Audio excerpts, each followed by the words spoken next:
conversation for the trades. I am your host, Christine Marie. Y'all, we have been in this multi day sequence of going live ever since last Friday. So we're on day 8 of going live every day. And today we're starting a new mini series within this sequence. And each episode is building on the other about not just how to ensure that your business is succession proof so that you can hand it down and succeed it down, but also it's prepared for sale or scale, whichever one of your goals is in regards to exit. And beyond that, we've looked at the relationships between stakeholders, how to improve that, and how to make sure that's sustainable in either succeeding sale or scaling. And then we've also been examining the family dynamic because a lot of the businesses that we serve, but also my family business, it's a family business. And so we've got our entire family bought in and really caring about what goes on within the corners of our business. And so it's not just talking business, it's also talking about how the impact of the business touches each one of our lives and also the lives of our family. And there's a responsibility for every single owner and operator where their family's on the line, but also potentially the extended family beyond just, who they're responsible for feeding and taking care of. But it really can extend to parents and sisters and brothers and nieces, nephews. The whole family has potential for impact here. So that has been what's been leading up to the conversation that we're about to have today. We've talked about each one of those entities, the business, the family, and this key stakeholders. And then we've been talking about a brand and what really constitutes a strong brand. And now we're kind of moving through the customer journey. So from brand visibility, from the very first engagement with the brand online, then to, okay, what happens when the customer comes to your website? Talked about that yesterday. And now we're going to start this mini series about the process of moving the lead to becoming a customer.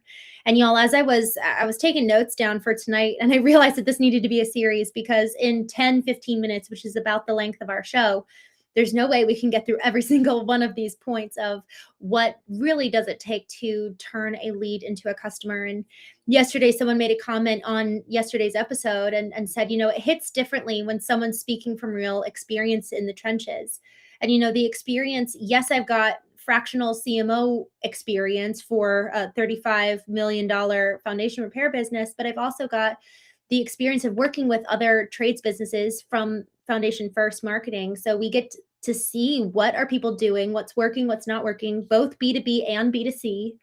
And I've got the family experience of actually literally being boots on the ground, walking jobs with my dad, talking to the customer and really hearing what matters to them. What's the experience been like for them?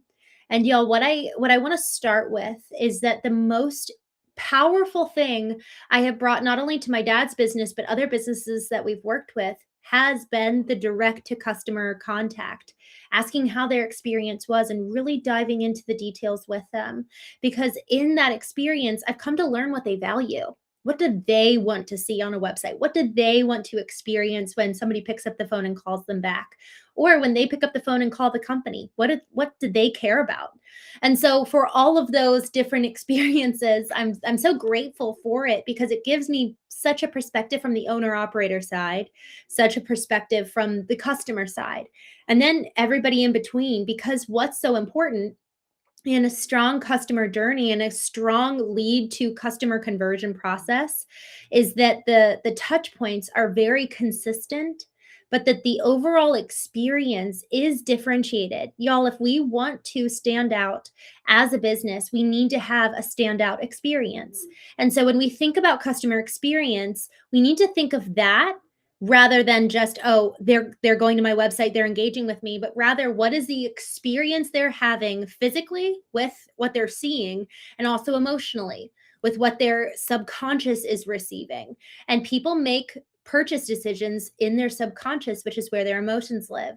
And so we need to be, yes, having the right colors, right aesthetics, all of that, but brand is so much deeper than that. It's the experience someone has on an emotional level with the expectation that you're setting for the experience they're going to have. It's the emotional experience. And so we really need to be thinking with that lens as we move through this discussion. And so we're going to be talking now about 3 different things that you can do to improve the lead to customer experience. And so yesterday we talked about optimizations on the website. We talked about, who's the hero? Is the who you, or is the who the customer? Does the customer immediately see themselves in the messaging? Do they see themselves in the pictures? Do they see themselves in the customer testimonials? Are they present? Are they the hero? And then do you position yourself as the guide? So who, that was number 1. What is the transformation? That was number 2 that we talked about for the website yesterday. What is the transformation that you're selling? Not just the physical transformation of before and after, but the emotional transformation of what it feels like to work with you. Yesterday, I shared how my family business, we service a lot of homeowners, but we also service a lot of general contractors. And so we actually have 2 different websites to speak to both, because their experience and their desired what they hope to glean from us is going to be so different. The transformation is going to be so different. And so I just saw Sahil, thank you for joining. I'll get to your question in just a minute. How to increase B2C markets? Great question. So I'll get to that in just a minute. The third thing that we talked about yesterday was really about actually how do we want them to take action? And the how to take the next step is so incredibly important, because a lot of times you'll see competing actions. It's call us for more information, learn more here, read our next blog post, fill out this form. And so the customer is like, what do I do? It's information overload and call to action overload. And so there's something very, very important about making it the next step so clear. Here's the one thing I want you to do. There's a book by Gary Keller and Jay Papasan called The One Thing. And y'all, this is such a good book for any entrepreneur or just anyone who wants to improve their life. Identifying the one thing that is effectively the lead domino. What is the lead domino? Is it them filling out a form? Is it them calling you? Is it them reading the next blog post? And you know what? Here's the thing. Depending on the entry point of the website, sometimes it actually might be a blog post. Sometimes it actually might be a free assessment, because nowadays we're smart enough that Google and the algorithms and where the data is coming from, it's insane. They can help you understand how much has the customer experienced your ads, how much has it experienced your YouTube videos, how much has it experienced your brand, and then at what point is it proper timing to introduce the next step? Because if you think about this relationship, and also it depends on your service. If your service is a crisis service, you're not really dating or courting a customer. You better be there. You better pay money and have your ad show up, because when they're calling for a restoration company, they need you right away. And so that's very different customer type of engagement than somebody who's thinking about doing hardscaping on their back patio or in their backyard. And so those are very, very different types of experiences that a customer would then be calling you for, and have a very different purchase intent and also very different timing in regards to that. One is likely selecting quotes, where the other is looking for someone to just answer the freaking phone. They need help. So very, very different customer experience. And so then so where's the page that they're landing on? What logically makes step for the next action? And then also, who is the customer? What's the emotion that they're entering your page with, given your service, product, and offering? We're going to be talking about 3 things here, but I just want to answer Sahil's question on LinkedIn, how to increase business to consumer markets. Man, Sahil, I'd love to hear, is there any industry specifically that you're looking at? Because that's it's such a big question, and it could go so many different ways. One of the things that I talked about, and I'm assuming this is for local, since we're talking trades here. One of the things I shared the other night that frankly, I really, really believe in, and I think more and more businesses need to do this. I think more businesses need to take personal responsibility for their Google business profile. A lot of people are outsourcing all things Google, but the Google business profile, one, if you learn how to do it internally, man, you can save some money. And the more your geographical footprint is going to be picked up by Google's algorithm to show, no, we actually do service these areas. Look, Hudson is over here at Joe and Mary's house in Frederick, Maryland, serving the job. And because he posted a picture or a relevant service update on the Google business profile at that job site, Google's going to start paying attention and spiking up in Frederick, Maryland when somebody's searching for their business. And that is especially important if your office is, say, 45 minutes from Frederick, Maryland. So it's so important that we're actually taking ownership of our Google business profile. It's kind of like a mini blog, but especially when you do it boots on the ground. So y'all, when you're outsourcing to your vendors, be really mindful about where your vendors are located in relation to your business. I saw this happen one time. One of our clients at this point, they were hiring their social media out to another country. I have a girl from the Philippines who I just adore. So I love being able to hire internationally. It expands our reach and it serves broadly. So it's beneficial in both ways. But here's the problem. When I started doing a deep dive into their social media, I found that their explore page, when you click on Instagram, you can look at your profile, or you can kind of go to your feed, or you can go to explore. Everything in explore was all populating posts from other countries. Instagram thought that that company was based in this other country because they were posting from there. So the social media platforms, Google, so much of what the algorithm takes into account has to do with where you're physically present when you're doing the posting. So you want to make sure that if you are going to be outsourcing social media, it is being sourced to a vendor who is close by. But even more so, again, really, really would encourage, that's a really easy hack and tactic to have people start actually posting boots on the ground when they're at a job site. That is so incredibly helpful. And here's another thing. They're probably taking pictures already as a part of their SOP. If they're not, make sure they start. We've been having our guys with Hoffman Painting. We've been starting to have them do a lot more when it comes to taking before and after pictures, and it's been so incredibly helpful. So okay, 3 things to improve the lead to customer conversion. 1, y'all, it sounds simple, but a lot of trades businesses are not doing this. Have an automated text set up when somebody fills out a form. Please, please, please, please, please. And the reason why I'm saying this is because your competitors most likely do. So what happens is that this homeowner Sally, is going out and filling out boom, boom, boom, 5 different forms. And then the ones who instantly reach back out to her and say, "Hey, Sally, thank you so much. We'd actually love to schedule a time with you. Take a look at our calendar." Well, now she's already 2 to 3 steps ahead of you by the time your person, whether it's the owner because you're such a small business, or whether it's somebody in your call center, calls.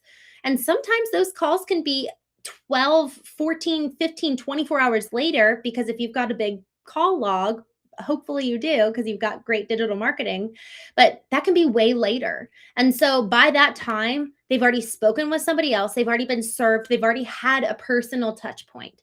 So please set up an automated text. That is so, so, so important in today's age.